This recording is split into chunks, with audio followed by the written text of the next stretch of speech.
छात्रों, मैं जितेंद्र मणि त्रिपाठी, गणित एवं विज्ञान अध्यापक, नेहरू इंटर कॉलेज मस्सा छात्र। आज विद्युत तथा विद्युत धारा के प्रभाव भाग 6 में हम लोग जानेंगे कि चालक के प्रतिरोध किन किन बातों पर निर्भर करते हैं।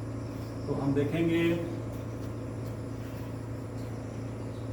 चालक के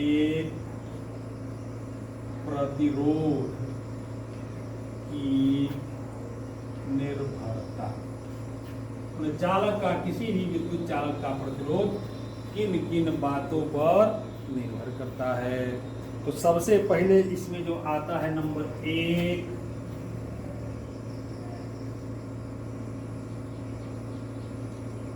विद्युत चालक का प्रतिरोध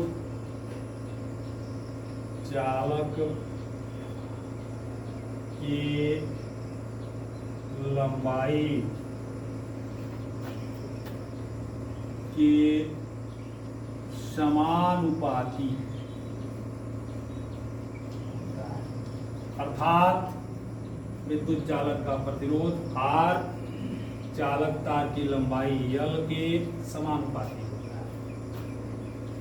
जैसे जैसे विद्युत चालक तार की लंबाई बढ़ती जाती है, उसका प्रतिरोध भी वैसे ही बढ़ता जाता है। नंबर 2 है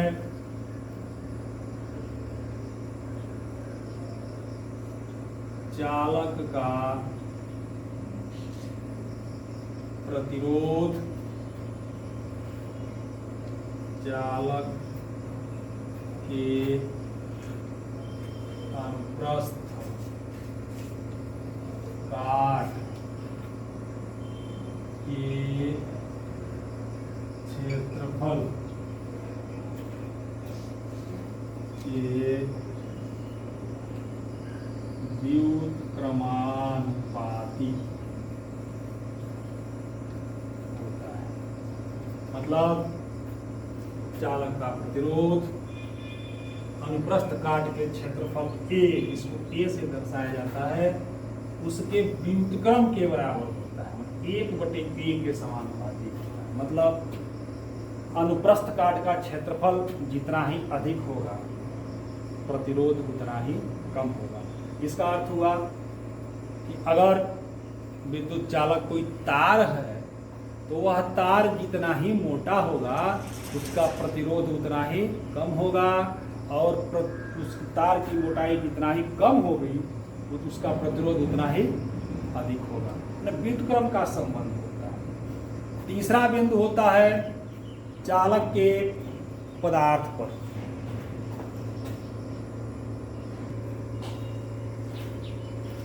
यहां हम देखेंगे तीसरा पॉइंट, चालक के पदार्थ। चालक के पदार्थ का मतलब भिन्न भिन्न चालक के पदार्थ का प्रतिरोध भिन्न भिन्न होता है। चाहे भले उसकी लंबाई, उसके अनुप्रस्थ काट का क्षेत्रफल ये दोनों समान रहे, तब भी पदार्थ पर चालक का प्रतिरोध निर्भर करता है। इसके आगे लिख देंगे विभिन्न पदार्थ के चालक का प्रतिरोध भिन्न भिन्न होता है। हम देखेंगे, इसको निकालेंगे। तो अभी ये नंबर 3 है। नंबर 1 और नंबर 2 में हमने जो निकाला था, पहला निकाला था कि R अनुक्रमानुपाती L, फिर निकाला था आन अनुक्रमानुपाती 1/A। इन दोनों को मिला दिया जाए तो हो जाएगा R अनुक्रमानुपाती L/A। ये समानुपाती का चिन्ह है। जब भी हम किसी समानुपाती के चिन्ह को हटा करके वहां बराबर रखते हैं, तो हमको एक आनुपातिक स्थिरांक रखना पड़ता है। तो यहाँ होता है रो, इसको पढ़ा जाता है। ये होता है, इसको रो पढ़ा जाता है। और रो क्या होता है? लिखेंगे जहाँ रो चालक के पदार्थ का विशिष्ट प्रतिरोध, ये चालक के पदार्थ का विशिष्ट प्रतिरोध है। अब इसको हम निकाला थोड़ा सा यहाँ से, R बराबर रो एल बाई ए से, तो क्या मिलेगा, निकालना है हमको रो, यहाँ से रो बराबर हो जाएगा आर ए बटे एल। इसका मात्रक अगर लिखा जाए, चालक के विशिष्ट प्रतिरोध का मात्रक, तो R का होता है ओम, एक क्षेत्रफल है तो मीटर वर्ग, एल लंबाई है तो ये होता है मीटर, 1 मीटर से मीटर कट जाएगा और इसका मात्रक हो जाएगा ओम मीटर। तो चालक के विशिष्ट प्रतिरोध का मात्रक होता है ओम मीटर। तो ये इतनी बातें पर निर्भर हो गया। अब चौथा पॉइंट है ताप, इसको भी आप नोट करेंगे। चौथा पॉइंट है नंबर 4 ताप, अर्थात चालक पदार्थ का ताप बढ़ाने से प्रतिरोध बढ़ जाता है। लगभग ये सभी धातुओं को करता है, कार्बन को छोड़कर। कार्बन एक ऐसा तत्व है जिसका ताप बढ़ाने से प्रतिरोध घटता है। कार्बन के अलावा और तमाम जितनी चीजें हैं, जितनी भी वस्तुएं हैं, अगर उनको गरम कर दिया जाता है तो उनका प्रतिरोध बढ़ जाता है, और कार्बन का ताप बढ़ाने से उसका प्रतिरोध कम हो जाता है। तो ये 4 बातें थी, जिन जिन बातों पर चालक के प्रतिरोध निर्भर करते हैं वो आपको आज बता दिया गया। नंबर 1 था चालक तार की लंबाई बढ़ने से चालक तार का प्रतिरोध बढ़ जाता है। दूसरा था चालक तार का अनुप्रस्थ काट का क्षेत्रफल, अनुप्रस्थ काट का क्षेत्रफल बढ़ाने से उसका प्रतिरोध घट जाता था, मतलब दोनों में व्युत्क्रम का संबंध था। तीसरा था चालक तार के पदार्थ पर निर्भरता, मतलब चालक तार के भिन्न भिन्न पदार्थों का प्रतिरोध भिन्न भिन्न होता है, जिसके लिए अभी आपको विशिष्ट प्रतिरोध निकाल के बताया गया। चौथा था ताप के बारे में बता दिया गया कि ताप बढ़ाने से चालक का प्रतिरोध बढ़ जाता है। कार्बन को एक ऐसा है जिसका ताप बढ़ाया जाता है तो उसका प्रतिरोध कम हो जाता है। तो ये चीजें थी। अब हम लोग जानेंगे प्रतिरोधों का संयोजन। संयोजन कितने प्रकार का होता है ये आपको हम बता दें।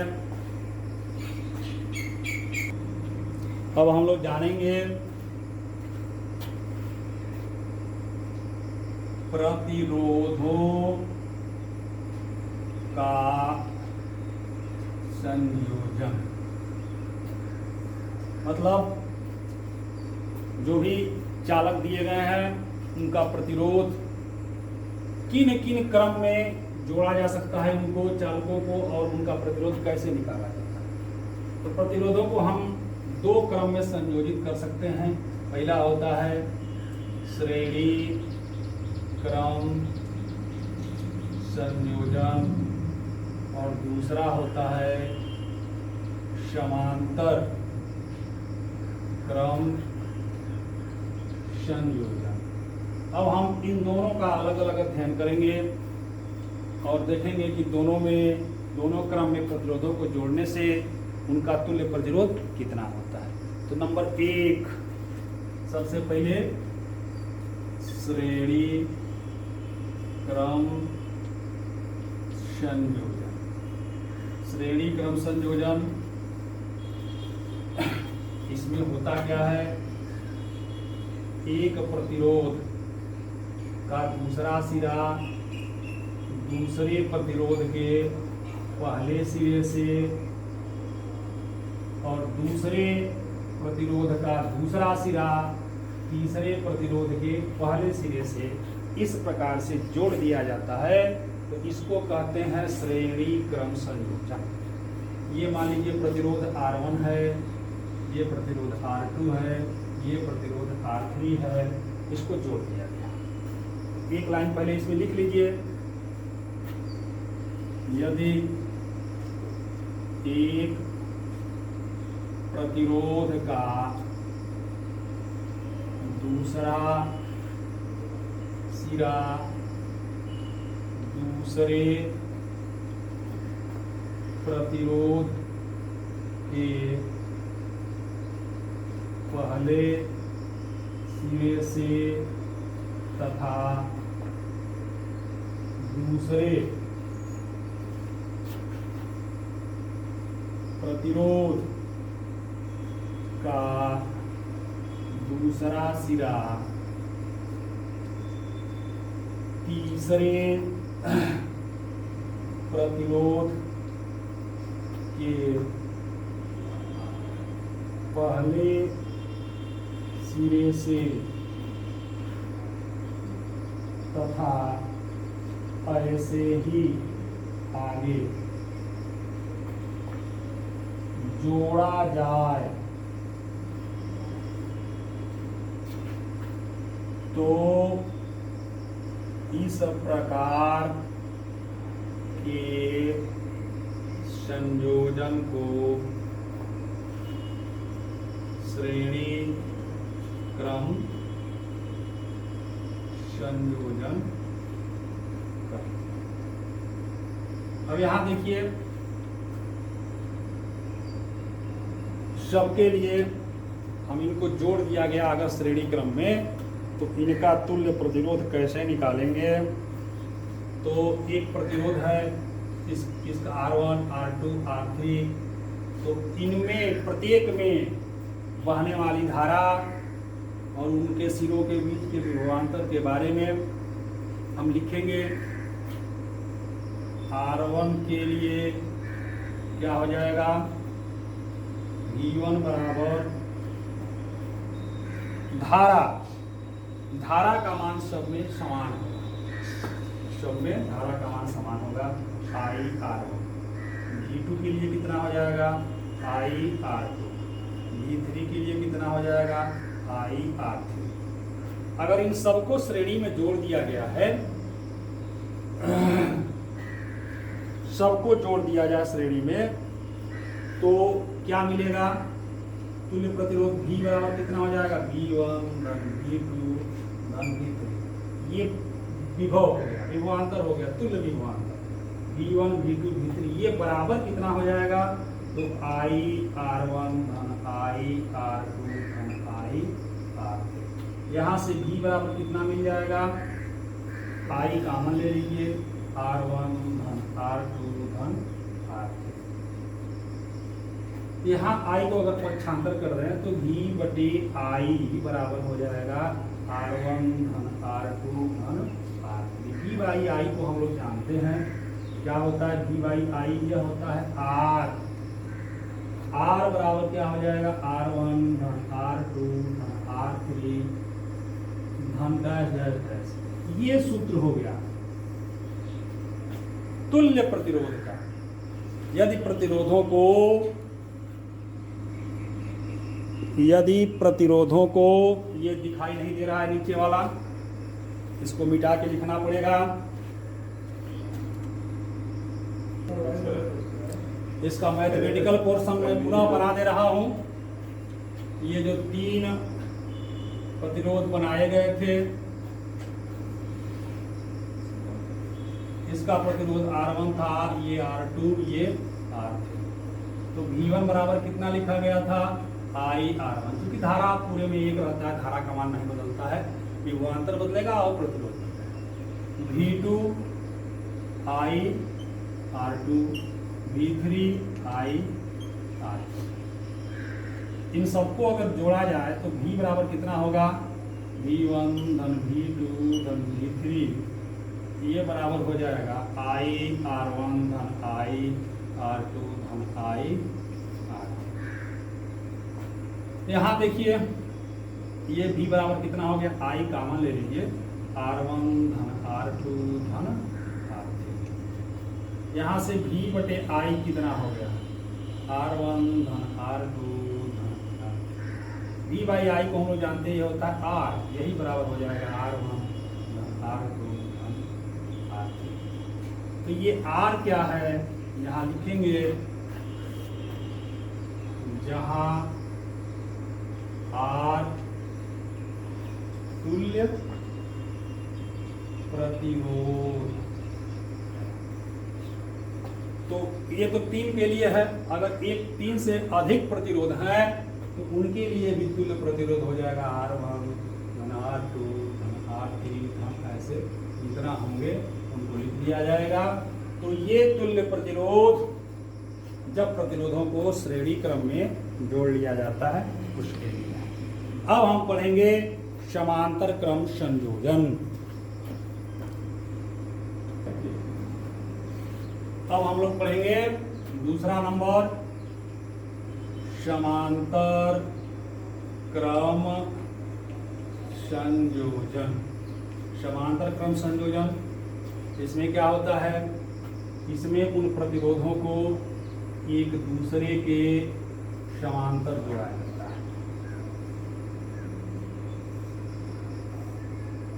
ये देखिए ये 3 प्रतिरोध हो गए, ये मान लीजिए R1, R2, R3। इनको आगे जब सर्किट से कहीं जोड़ दिया जाता है बैटरी पूंजी सब लगा के, तो इसको कैसे हम अब लिखेंगे अपने भाषा में, तो लिखेंगे यदि सभी प्रतिरोधों का एक सिरा एक बिंदु पर तथा सभी प्रतिरोधों का दूसरा सिरा दूसरे बिंदु पर जोड़ दिया जाए तो इस प्रकार के संयोजन को क्या कहा जाता है, समांतर क्रम संयोजन कहा जाता है। इसको भाषा में लिख देंगे यदि सभी प्रतिरोधों का एक सिरा एक बिंदु पर तथा दूसरा सिरा दूसरे बिंदु पर एक साथ जोड़ा जाए तो इस प्रकार के संयोजन को समांतर क्रम संयोजन करते हैं। जैसा कि यहाँ चित्र में दिखाया गया है, इनका भी तुल्य प्रतिरोध निकाला जाता है। चूंकि ये समांतर क्रम में है तो और इन तीनों के एक सिरे से यहाँ जुटे हैं और एक सिरे से यहाँ जुटे हैं, तो यहाँ पर विभवांतर का मान भी अगर नापा जाएगा, मान लीजिए यहाँ कुंडी लगा दिया गया है, यहाँ पर मान लीजिए सेल लगा बैटरी लगा दिया गया है, तो अगर इनको जोड़ा जाएगा तो विभवांतर सब में बराबर होगा। इसमें अंतर क्या होगा, क्योंकि प्रतिरोध तो अलग अलग है ही है, इसमें धारा का मान भी होगा। तो यहाँ तुल्य प्रतिरोध क्या हो जाएगा, यहाँ धारा का मान निकाल लिया जाए। आई बराबर क्या होता है, सबके लिए अलग अलग, मान लीजिए इसमें धारा है I1, इसमें धारा है I2, इसमें धारा है I3, तो I1 कितना हो जाएगा, यहाँ तुल्य धारा हम निकालेंगे। तो पहले प्रतिरोध के लिए I बराबर क्या होता है, चूंकि होता है V बराबर I इंटू R, I बराबर होगा V बटे R। तो I1 बराबर, क्योंकि V बदल नहीं रहा है, सब में विभवांतर एक है, तो V बटे R1, I2 बराबर V बटे R2, I3 बराबर V बटे R3। तो I1 I2 R3 का लिखना है, यह हो जाएगा V बटे R1 धन V बटे R2 धन V बटे R3। सब में से हम V कॉमन ले रहे हैं, यहाँ हो जाएगा 1 बटे R1 धन 1 बटे R2 धन 1 बटे R3। अब यहाँ देखिए क्या हो जाएगा, I बटे V, ये इसको लिख देंगे, I V को पक्षांतर कर देंगे, V बराबर 1 बटे R1 धन 1 बटे R2 धन 1 बटे R3। पुनः I बटे V क्या होता है, तो यहाँ से देख लीजिए, I बटे V हो जाएगा 1 बटे R, तो यह हो जाएगा 1 बटे R बराबर 1 बटे R1 धन 1 बटे R2 धन 1 बटे R3। ये तुल्य प्रतिरोध जब समांतर क्रम में जोड़ा है, अगर एक 3 से अधिक है तब 1 बटे R बराबर 1 बटे R1 धन 1 बटे R2 धन 1 बटे R3 धन ऐसे करके। तो यदि प्रतिरोध 3 या 3 से अधिक प्रतिरोध समांतर क्रम में जोड़े गए हैं तो उनका तुल्य प्रतिरोध 1 बटे R बराबर 1 बटे R1 धन 1 बटे R2 धन 1 बटे R3 और ऐसे ही होता है। तो ये प्रतिरोधों का संयोजन आप लोगों ने जान लिया। अब आपको बताया जाएगा इनसे संबंधित कुछ प्रश्न जो आपको अगले एपिसोड में बताया जाएगा। तो इसको आप नोट करेंगे, समझेंगे, जो भी दिक्कतें होंगी फ़ोन करके पूछेंगे। धन्यवाद।